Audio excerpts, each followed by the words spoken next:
Mas a própria ideia ou conceito de museu depende do tempo, da geografia, do contexto económico, das construções políticas, culturais e simbólicas. Ou seja, um museu pode querer dizer muita coisa.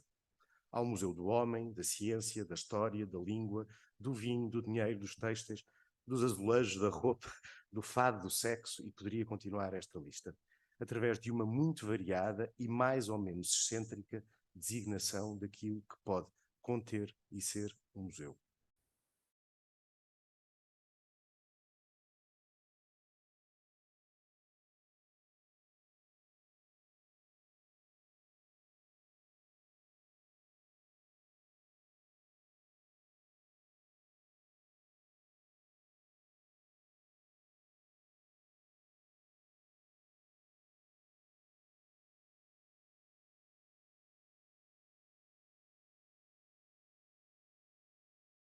Mas, se dermos um passo atrás, não querendo eu com isto fazer qualquer história dos museus, eu venho da filosofia e da crítica de arte, o Museu da Antiguidade, o Museion em Alexandria, era esse lugar especial onde arte e ciência se desenvolviam a partir de uma raiz comum.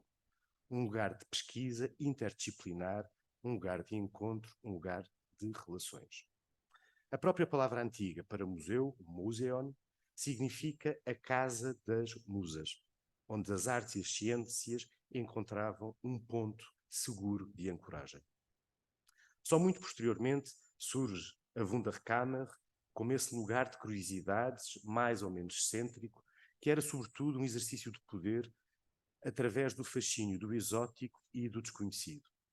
Uma invenção feita, como sabemos, com a ambição de representar o poder dinástico e de demonstrar uma espécie de autoconsciência burguesa. Poderíamos dar muitos exemplos destas permanentes mutações que no mundo ocidental o museu foi conhecendo até chegarmos ao século XXI, onde o museu, o nosso museu, é muitas das vezes uma infraestrutura turística, sendo esse o seu modelo institucional, económico e político. O museu, como muitas vezes o encontramos, como infraestrutura turística, tornou-se cada vez mais o modelo institucional vigente daquilo a que chamamos o Museu de Arte Contemporânea. Mas o problema é que não é só o museu, não é só um modelo institucional, mas esse também é a sua matriz económica e política. A crítica mais precisa a este modelo é feita por Claire Bishop, quando no seu livro, um livro quase manifesto, com o título, com certeza conhecem, Radical Museology, or What is Contemporary in Contemporary Art Museums, questiona o que queremos dizer quando dizemos Museu de Arte Contemporânea. Em que é que consiste a especificidade do museu e em que é que consiste a sua contemporaneidade? O Museu de Arte Contemporânea, pergunta Claire Bishop, é só mais um elemento que juntamos às atrações turísticas das cidades. Pense no efeito Bilbao ou nos museus franchisados. Da sua de Bishop crítica, a sua crítica de Bishop é que a contemporaneidade é um mero adjetivo com o propósito único de criar mais um argumento para trazer turistas para as cidades. E que, pouco ou nada, esse museu reflete as dinâmicas artísticas. A todas estas questões, no nosso século, uma multiplicidade de fatores intensificaram a necessária discussão do museu. A nova crítica já não é só às instituições museológicas enquanto espaços mais ou menos hegemónicos, mas é uma nova crítica movida por questões identitárias, pelo colonialismo, pelas questões sociais, climáticas, entre muitas outras. Questões estas que devem estar no centro de qualquer expressão, reflexão crítica sobre a arte, o museu e o mundo. Camadas sobre camadas que motivaram uma grande viragem educativa dos museus, por exemplo. Pensemos no Museu Reina Sófia em Madrid, que é um dos exemplos mais notáveis da necessária centralidade na educação da missão daquilo que é o museu contemporâneo. Contudo, a famosa virada ou viragem educacional não basta. Apesar de todas estas críticas, discussões e polémicas, nenhum de nós quer desistir do museu. E por isso, àquelas questões, devemos acrescentar outras. O que pode ainda um museu? E que queremos nós de um museu numa época pós-internet, em que a informação e as imagens circulam livre e abundantemente. Se a informação está em todo lado, o que é que pode permanecer no museu? O que é que o museu tem ainda para oferecer?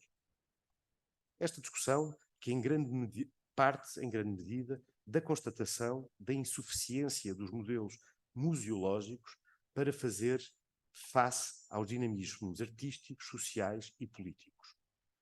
Uma insuficiência, ou um diagnóstico de insuficiência, teve o seu momento inaugural, ou pelo menos um dos seus momentos mais marcantes e mais visíveis, com a arte minimalista norte-americana e na exigência que este grupo de artistas fez da criação de um museu que já não podia ser só uma forma que guarda outras formas, mas da declarada necessidade de espaços grandiosos, muito eloquentes, com capacidade de conter em si outros espaços. Já não se tratava do espaço a dominar as formas artísticas, mas o próprio espaço expositivo ser um lugar aberto, capaz de dar liberdade formal e expressiva a outras formas espaciais.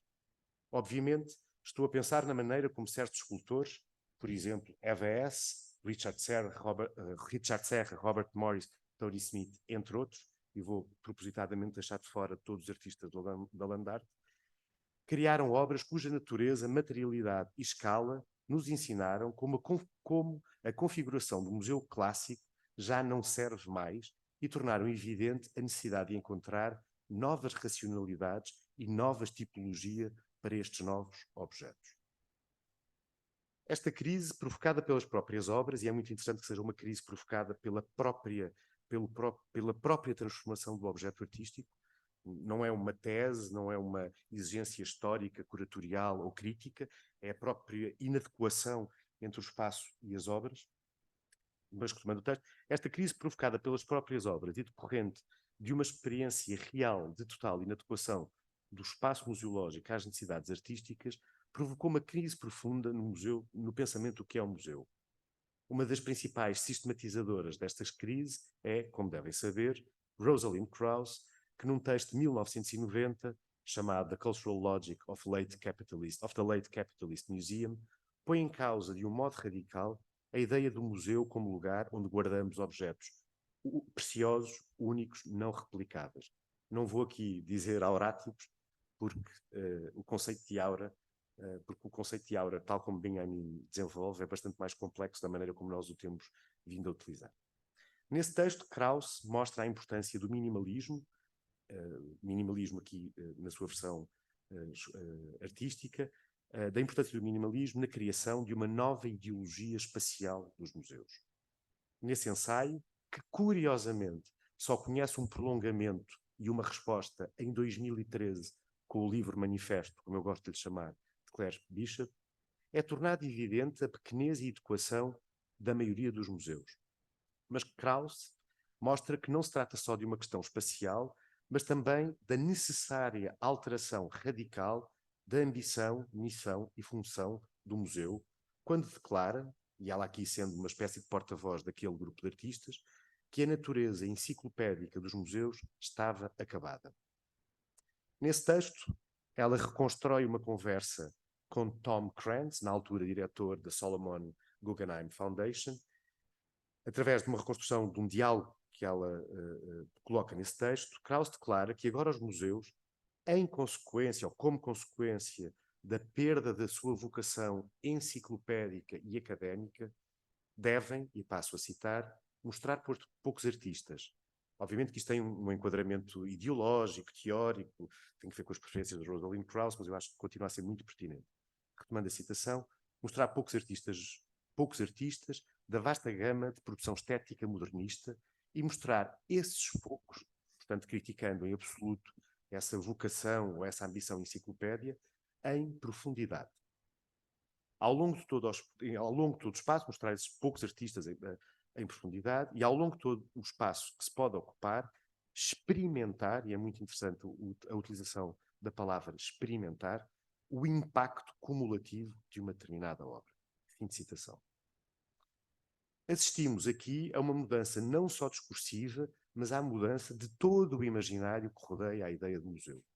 A proposta de Krauss, em muitos aspectos antecipando algumas das ideias centrais sobre o desenvolvimento da própria história da arte que vamos encontrar no século XXI em, por exemplo, Jorge Dio-Barremane, é a alteração da vocação diacrónica do Museu Enciclopédico, com a sua vontade de contar a história e materializar uma visão singular da história da arte, para um museu sincrónico, isto é, um museu que, nas palavras de Krauss, renuncia à história em nome de um tipo de experiência e em nome da carga estética que não é tanto temporal ou histórica, mas radicalmente espacial, e cujo modelo, tanto para Krenz como para Krauss, era evidentemente o minimalismo.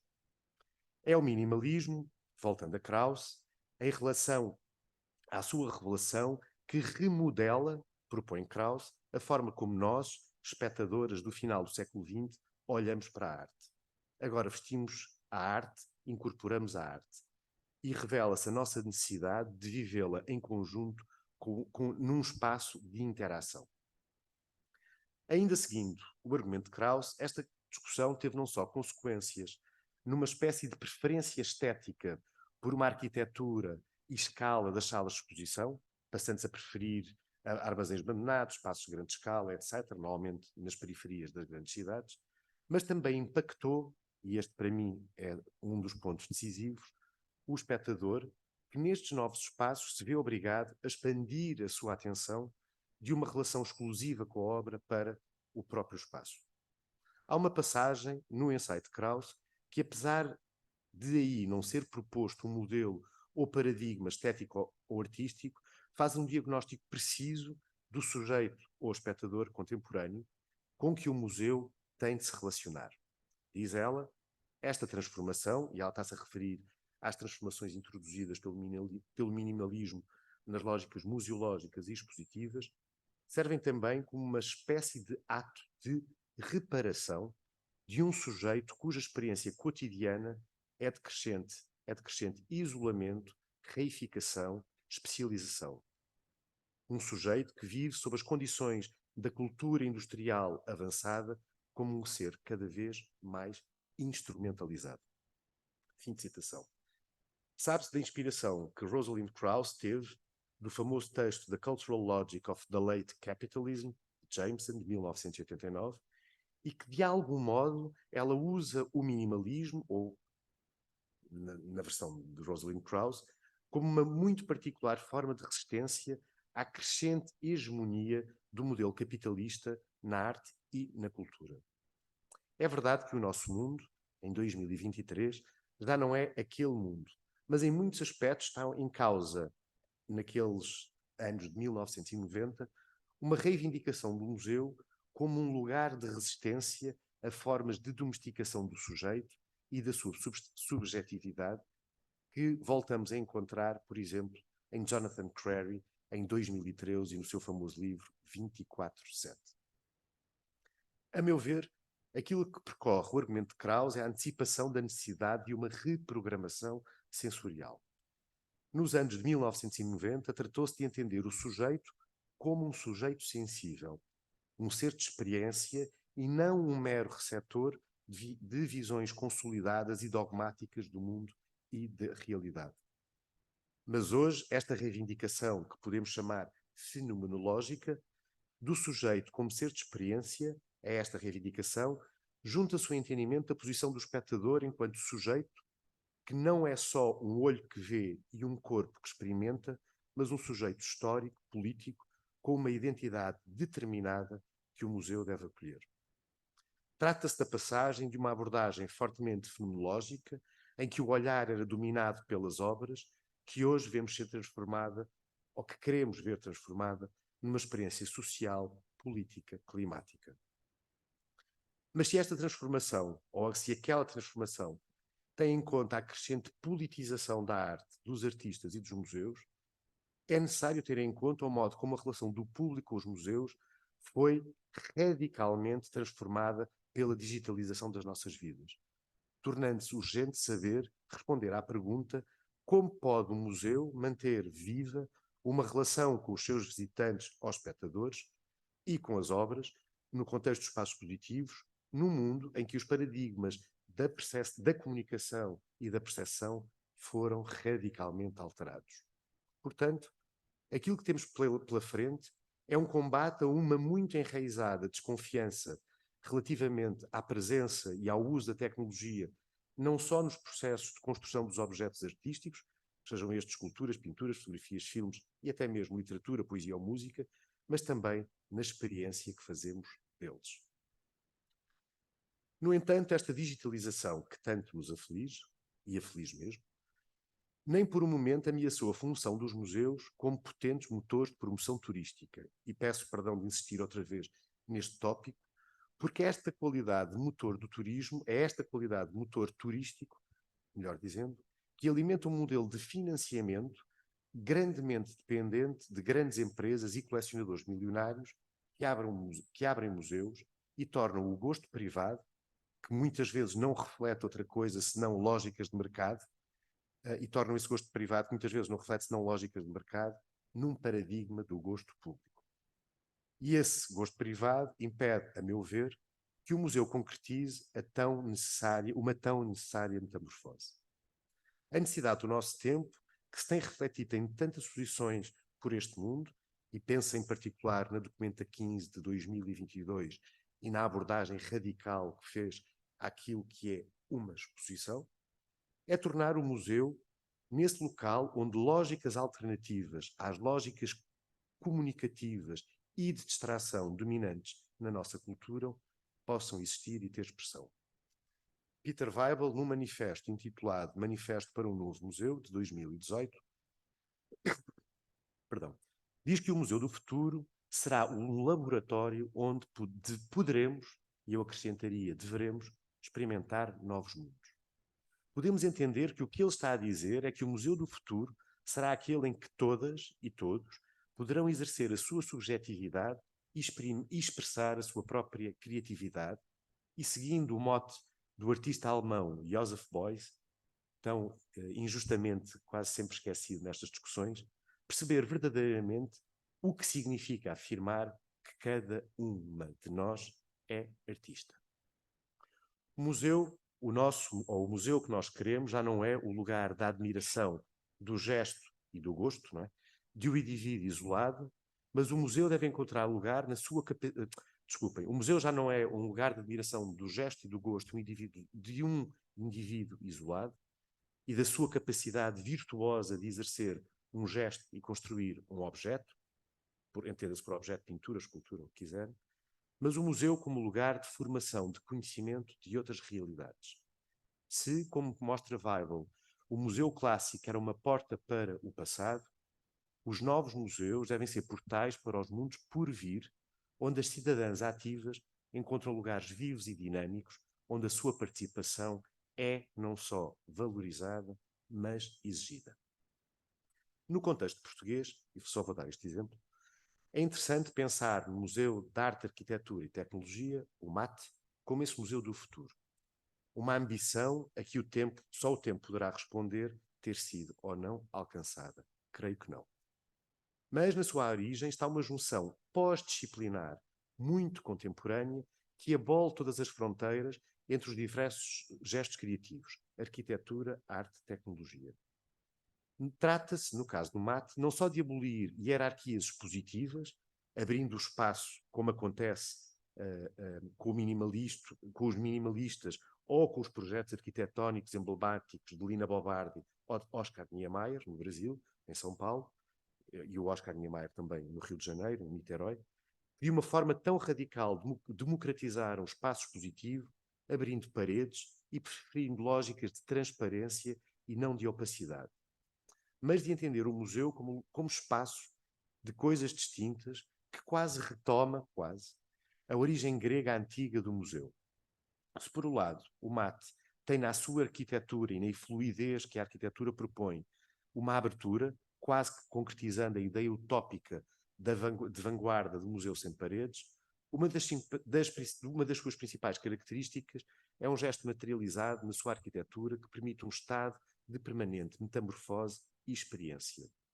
A ausência, que eu considero ser um ponto muito interessante no MAT, de tipologia espacial tradicional da sala de exposições, o MAT não tem esta tipologia mais comum, permite que a cada gesto, a cada artista, a cada obra, o próprio espaço se reinvente e se criem espaços dentro do espaço.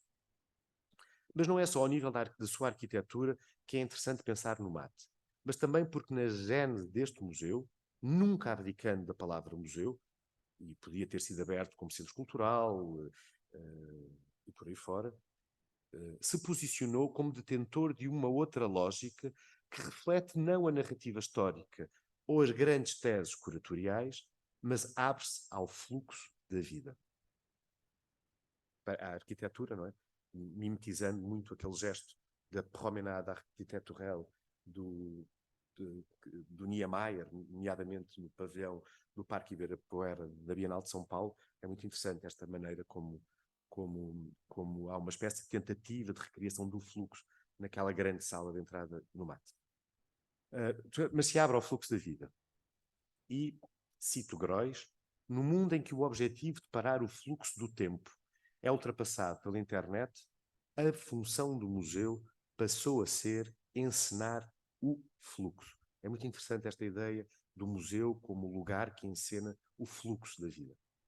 Encenar eventos que estão sincronizados com a vida dos espectadores. Boris Groys, Entering the Flow, Museums Between the Archive and the Gesamtkunstwerk. Sem referir Rosalind Krauss, Boris Groys retoma a ideia de sincronia como ideia fundamental na construção do museu. Só que, para Groys, o museu tradicional baseia-se na desincronização entre o tempo da existência humana individual, material, e o tempo da sua representação cultural. Ou seja, as diferentes subjetividades que somos nós não se reconhecem nesse museu. Retomando Walter Benjamin, ao museu tradicional falta a aura. Isto é, não se concretiza aí essa experiência determinante da aura, que é a experiência de olhar, de ver e ser visto. Olhar e ser olhado de volta. Quem fala muito bem sobre isto é o Jorge Didier Barrman, não é? Vemos o que nos olha. Já o museu, é um título de um livro sobre o minimalismo norte-americano, sobre esta relação e esta troca de olhares. Já o museu contemporâneo, continuando com Groys, deve ser o lugar onde as formas se tornam fluidas. Um tornar-se fluido que não só diz respeito ao sujeito, mas às próprias formas artísticas e arquitetónicas. O objetivo, segundo Groys, e passo a citar, é trazer as coleções de arte para o fluxo, tornar a arte fluida, para a sincronizar o fluxo do tempo. Fim de citação. É muito poderosa esta ideia da arte do museu e da sua relação com o fluxo do tempo e, claro, da vida. Portanto, o museu como esse lugar onde todos nós, não na nossa diferença, nos podemos reconhecer. Uma relação e um contacto que implicam que a natureza contemplativa e passiva dos espaços positivos, na tal dicotomia um vê, outro é observado, ganha uma outra forma. E essa outra forma é para Groys, como para Claire Bishop, o lugar de um acontecimento, isto é, museu como lugar onde coisas acontecem. E esta não é uma fórmula retórica, mas uma provocação que faz cessar uma ideia de história universal exibida ao longo de galerias expositivas. E as histórias que o museu conta, passa a contar, é a própria história do museu como esse lugar agregador de acontecimentos e uma história composta pelas micronarrativas dos acontecimentos que o museu deve promover, provocar e albergar. Trata-se de entender o museu como lugar onde se encenam eventos que estão sincronizados com a vida dos espectadores. E note-se, não estamos a falar do necessário predomínio da disciplina da performance ou de uma espécie de defesa radical de uma arte efêmera, mas sim fazer com que o museu, através da criação de um fluxo de atividades, que não são só exposições ou programas educativos, se possa encontrar com a sua comunidade. Esta exigência moral, ética, artística e cultural muda a relação habitual que temos com as obras de arte. Passo a citar, a posição hermenêutica tradicional em relação à arte exigia que o olhar do espectador externo penetrasse na obra de arte, descobrisse intenções artísticas ou forças sociais ou energias vitais que deram à obra de arte a sua forma. Assim, tradicionalmente, o olhar do espectador era direcionado do exterior da obra para o seu interior. Contudo, o olhar do visitante do museu contemporâneo é antes dirigido do interior do museu para o seu exterior. Fim de citação. É muito relevante, a meu ver, esta citação, porque nela vemos nascer um museu que não é só um lugar de contemplação, mas o museu surge aqui como um peculiar dispositivo, ou, se preferir, organismo de leitura do mundo. O museu como esse sítio a partir do qual se vê o mundo e se faz sentido daquilo que nele acontece. Trata-se não só de uma reconfiguração do olhar, mas também de uma reconfiguração da atenção e dos modelos de construção da narrativa da própria história da arte e, claro, da curadoria. Esta atenção ao mundo é a única forma, acredito eu, concordando com com Groys, desculpem, e Bishop, do museu contemporâneo poder sair do impasse em que atualmente se encontra. Quer ser de todos, mas são muito poucos os que nele se reconhecem. Houve uma experiência muito interessante, só fazendo parênteses. Este verão, a Fundação Carlos Gulbenkian, organizou uma iniciativa que se chamava Jardins de Verão. Independentemente do que era essa iniciativa, do que nós podemos pensar acerca desse super acontecimento nos jardins, é mesmo uma pausa, porque faz muito sentido nisto que estou a tentar partilhar convosco. Era um conjunto de manifestações que iam desde a música, à dança, de culturas de margem, sobretudo ligadas às comunidades migrantes de países africanos residentes em Portugal. E é muito interessante porque houve um fluxo de gente enorme. Os Jardins da Gulbenkian, contam-me, e vê-se nas fotografias, eu só estive num desses eventos, nunca estiveram tão cheios, mas nenhuma dessas pessoas entrou no museu. Aquelas portas de bronze, a Fundação Carlos Gulbenkian, no edifício principal, tem uma porta de bronze. Nós empurramos, e aquilo é mesmo pesado, parece que é difícil entrar. Não houve um visitante. Dizem, não sei se é verdade, mas é muito interessante, porque todas aquelas comunidades cabo-verdianas, angolanas, muito a viver, parece que estavam a viver o museu, contudo, continuam a sentir que há uma espécie de abismo que não conseguem transpor entre elas e a cultura que transportam consigo, que é uma cultura muito ligada ao corpo, à música, à dança, para o museu enquanto lugar institucional. Voltando ao meu texto, esta atenção ao mundo é a única forma, acredito eu, concordando eu, desculpem, com Boris Groys e Claire Bishop, do museu contemporâneo poder sair do impasse em que se encontra. Quer ser de todos, mas são poucos os que nele se reconhecem. Os regimes de visibilidade vigentes não conseguem refletir um sem número de subjetividade e as suas respectivas expressões identitárias. Desta forma, o que se torna necessário é que o museu não seja esse lugar anónimo, onde se penduram coisas, entre aspas, nas paredes, mas um espaço onde obras específicas, chamemos-lhes nós instalações site-específica ou outra designação qualquer, tomam lugar e criam eventos não reprodutíveis, isto é, que o museu consiga albergar a vida e os seus fluxos. Uma fluidez que sabemos não poder ser linear, mas, para voltar ao início desta apresentação, como diz Yoko Ono, fragmentada. O museu é esse lugar onde os destroços, as ruínas, são coladas e os objetos reconstruídos. Mas esta reconstrução é feita, se lembrarem da citação da Yoko Ono, juntar os pedaços com cola, essa reconstrução é feita sem apagar as cicatrizes. E desta operação surge um museu como lugar de junção, aglutinação e reparação. Uma reparação a que os japoneses chamaram kintsugi. É uma técnica de restauro de objetos de porcelana. Aqui uma reparação a que os japoneses chamaram kintsugi, e que traduzido literalmente quer dizer reparação dourada ou reparação a ouro. Porque em vez de cola, eles usam ouro para juntar fragmentos e reconstruir objetos sem nunca apagar as suas cicatrizes e fendas. E desta forma, o objeto, antes partido, torna-se mais valioso e mais precioso. Obrigado.